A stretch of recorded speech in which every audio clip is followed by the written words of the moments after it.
Welcome to This Explainer. Today, we are going to decode the hidden blueprints of human behavior and explore the fundamental forces that actually shape our world. Seriously, have you ever stopped and wondered why we do the things we do? Like, why are some actions totally celebrated while others are completely shunned? Or how do these massive, incredibly complex societies actually hold together without falling apart? Well, today, we're putting on our sociological glasses to look at the invisible architecture of our daily lives, culture, and society. Let's dive in. So here is our roadmap for today. We'll start with the big picture of what society and culture actually are. Then, break down their building blocks and unwritten rules, explore cultural diversity, and wrap up by looking at all of this through three distinct sociological lenses. All right, part one, society and culture defined. So, culture. It isn't something we're just magically born with, right? It actually has 6 core characteristics. First off, it's learned, whether that's through imitation, instruction, or even just scrolling through mass media. Second, it's shared. Culture doesn't just belong to one isolated person. It's a community thing, passed down from one generation to the next. Third, it's cumulative. That means knowledge is stored, passed on, and constantly added to, while the outdated stuff just kind of gets tossed. Fourth, and this is a big one, culture is dynamic. No culture is ever just frozen in time. It's constantly changing and evolving. Fifth, it's incredibly diverse. There's literally no single right way to live. And finally, culture functions as a whole. It's a massive system of mutually interdependent parts, where things like religion, class, and education are all totally intertwined. Moving right along to Section 2, let's look at the actual building blocks of culture. First up, we have symbols. Now, a symbol can be incredibly simple, but man, it carries so much power. Basically, it's anything that carries a specific meaning recognized by people who share that culture.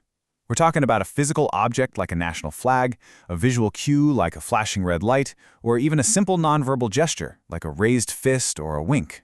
The fascinating thing here is that a single gesture, like winking your eye, can have wildly different meanings depending entirely on the cultural context you're in.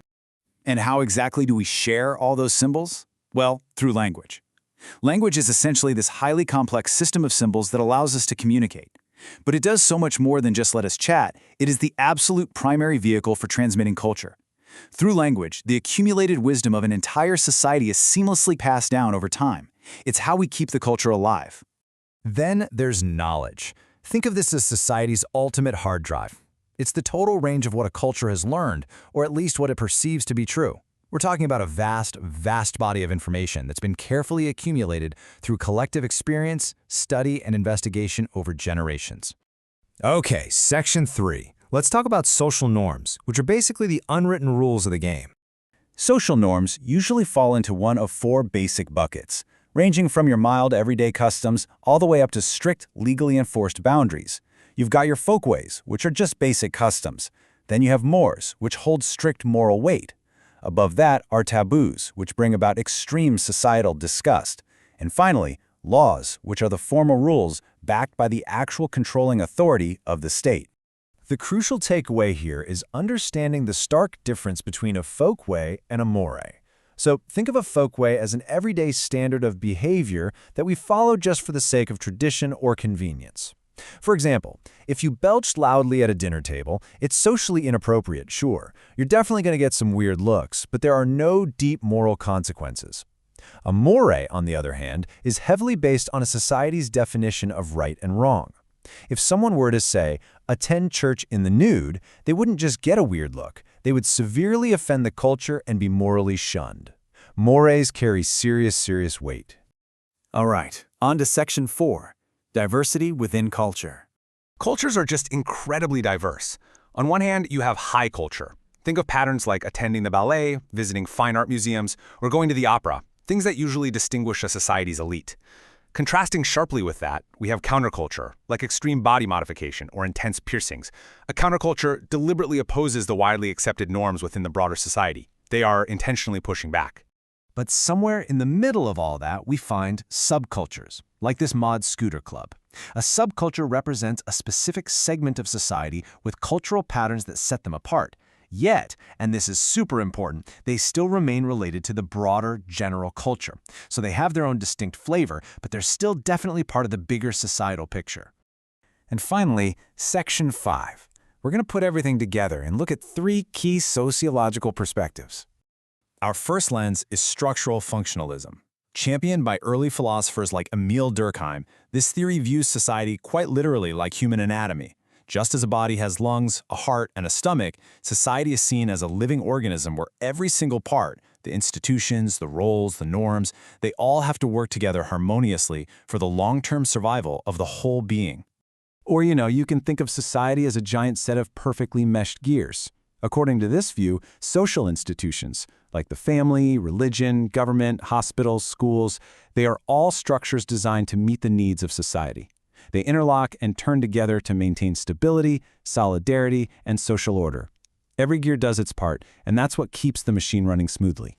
Now, functionalists actually break down the work these institutions do into 3 specific types of functions. Step 1 is the manifest function. These are the intended and recognized consequences, like going to school specifically to get an education. Step 2 is the latent function. These are the totally unrecognized, unintended consequences, like maybe meeting your absolute best friend while at that school. And finally, step 3 is dysfunction, the undesirable consequences or failures, like failing to get good grades or dropping out. To a structural functionalist, if a society gets too much dysfunction, it can slow down or even destroy the society, eventually forcing it to adapt and change. Now, completely shifting gears, our second lens is conflict theory. Grounded in the work of Karl Marx, this view completely rejects the whole harmonious gears idea. Instead, society is seen as being made up of conflicting interest groups that are continuously vying for power, privilege, and scarce resources.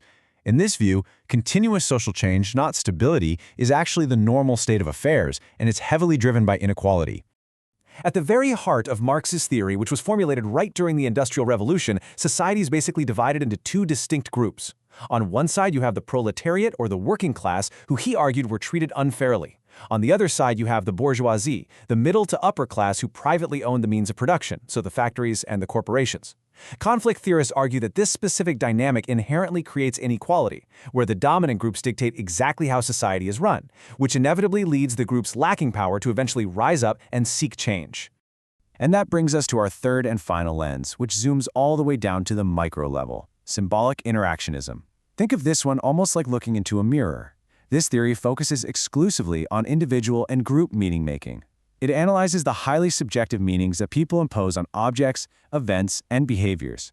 Basically, symbolic interactionists believe that people behave based on what they subjectively believe to be true, relying heavily on the shared meanings their specific culture provides, rather than just what is objectively factually true. As we wrap up this explainer on the crazy, complex web of culture and society, I want to leave you with this incredibly powerful thought from Confucius. When we see men of a contrary character, we should turn inwards and examine ourselves. Whether you lean toward viewing the world as a giant interlocking machine, a constant struggle for resources, or a web of deeply personal symbols, understanding the blueprints of human culture always begins with questioning our very own lenses.